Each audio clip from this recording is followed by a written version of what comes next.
on one of the islands so the fishermen wouldn't have to boat in from Again, the this is shore. Manitowoc that we've just come up to.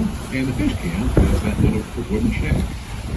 The main bunkhouse here is a building kind of straight in off the end of the dock.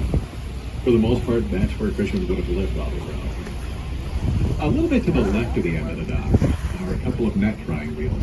So from here, that's the things that look sort of like window frames without glass in them. There are two of these reels side by side. Older nets the fishermen reused were made of natural fibers. Commonly, it was a cotton thread.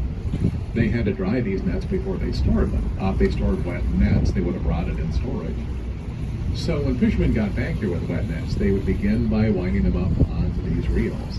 As they wound the net onto the reel, they could patch it up if it was torn, and then being on the reels allowed the nets to dry pretty quickly.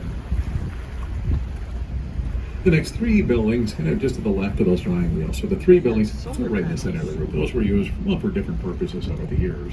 But largely those were additional bunkhouses and sometimes storage.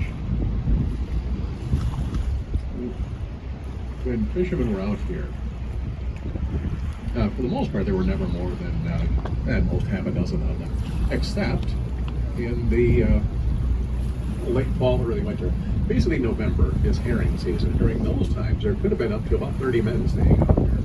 Most of the year, though, they were fishing for lake trout and whitefish. During those times, for the most part, there were never more than at most half a dozen people here at any given time. When fishermen were out here, usually every couple of days, a larger boat would have come from Bayfield, would have made the rounds to several different camps, collecting all the fish that had been caught, and would have dropped off ice for them to cool the fish for the next few days. For the most part, then, the fishermen could have stayed out here throughout the summer. Generally, these camps were only used during the summer, although some of them were used year-round.